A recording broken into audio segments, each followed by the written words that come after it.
नमस्कार दोस्तों, सिलसिला कहानियों का में आपका तहे दिल से स्वागत है। अगर आप उन लोगों में से हैं जिन्हें कहानियां सुनने का जुनून है, तो आप सही जगह पर आए हैं। इस चैनल पर हर कहानी आपको एक अलग दुनिया में ले जाएगी, कभी रोमांच से भरी, कभी दिल को छू लेने वाली, तो कभी आपको सोचने पर मजबूर कर देने वाली।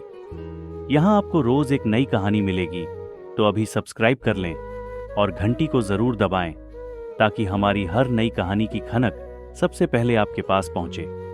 क्योंकि कहानियां सिर्फ सुनी नहीं जाती, महसूस की जाती है।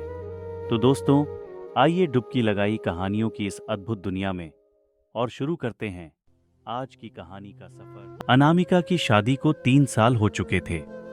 अनामिका का एक कॉलेज दोस्त आदित्य, जिससे वह शादी से पहले बहुत करीब थी, कुछ महीने पहले फिर से उसकी जिंदगी में वापस आ गया।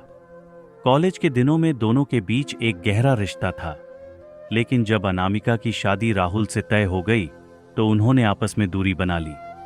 आदित्य अब उसके संपर्क में था और धीरे धीरे फिर से उनके बीच बातें होने लगीं। आदित्य हमेशा अनामिका की जिंदगी में एक खास जगह रखता था और उनके बीच की केमिस्ट्री अब भी वैसी ही थी। राहुल एक अच्छे पति थे। वे अनामिका को समय देते थे, उसकी भावनाओं की कद्र करते थे और उसकी हर जरूरत को समझने की कोशिश करते थे। अनामिका को भी पता था कि राहुल उसे बेहद प्यार करते हैं, लेकिन कहीं ना कहीं उसे राहुल के साथ वो रोमांच महसूस नहीं होता था जो आदित्य के साथ होता था। राहुल के साथ उसका रिश्ता स्थिर और स्थायी था, लेकिन आदित्य के साथ हर मुलाकात में उसे एक नयापन और ताजगी महसूस होती थी। एक दिन अनामिका और आदित्य की मुलाकात एक कैफे में हुई।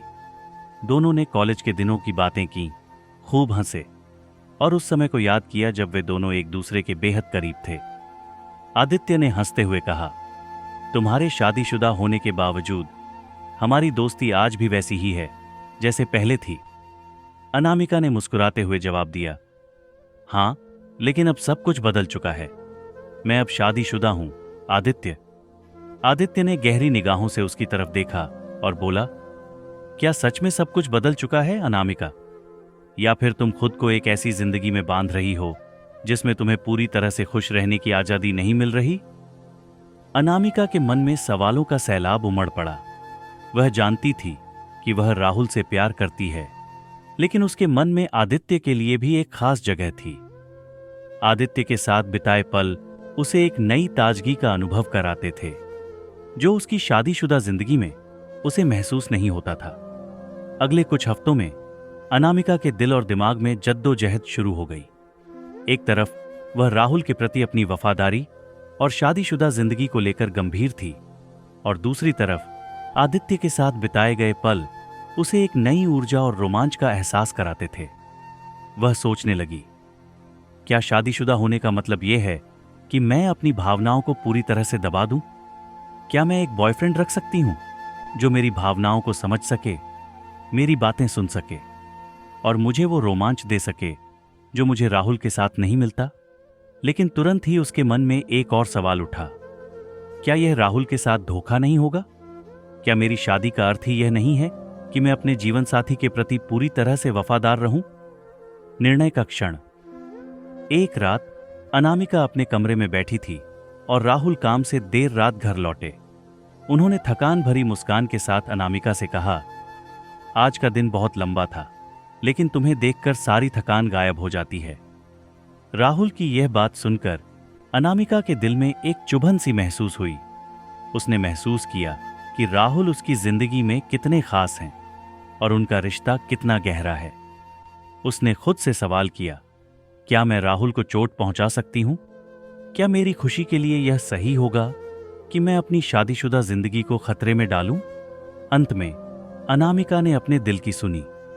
उसने आदित्य से बात की और उसे साफ शब्दों में कहा, हमारी दोस्ती और भावनाओं का मैं बहुत सम्मान करती हूं, लेकिन मैं अपनी शादीशुदा जिंदगी को खतरे में नहीं डाल सकती। मुझे राहुल से सच्चा प्यार है और मैं उनके साथ अपने रिश्ते को पूरी ईमानदारी से निभाना चाहती हूं। आदित्य ने उसे समझा और सम्मान के साथ उनकी दोस्ती को वहीं खत्म कर दिया जहां वो थी। निष्कर्ष, अनामिका ने एक कठिन निर्णय लिया। लेकिन वह जानती थी कि यह सही था। उसने यह महसूस किया कि रिश्ते में वफादारी और ईमानदारी सबसे महत्वपूर्ण होती है। उसने समझा कि कुछ भावनाएं और इच्छाएं क्षणिक हो सकती हैं, लेकिन जिन रिश्तों में विश्वास और सच्चाई हो, वे जीवन भर के लिए होते हैं। यह कहानी हमें यह सिखाती है कि जीवन में ऐसे मोड़ आते हैं जब हमें अपने दिल और दिमाग के बीच एक संतुलन बनाना पड़ता है। शादीशुदा जिंदगी में भावनात्मक और शारीरिक रिश्तों की जटिलताएं होती हैं, लेकिन सही निर्णय वही है जो दोनों पक्षों के लिए सम्मानजनक और ईमानदार हो। दोस्तों, हमें पूरी उम्मीद है कि आज की यह कहानी आपको बेहद पसंद आई होगी। जल्द ही हम एक और नई और दिलचस्प कहानी के साथ लौटेंगे। तब तक अपना ख्याल रखें और बने रहें सिलसिला कहानियों का के साथ। अगर आपने अभी तक हमारे चैनल को सब्सक्राइब नहीं किया है तो इसे जरूर करें और नई कहानियों के सफर में हमारे साथ जुड़ें।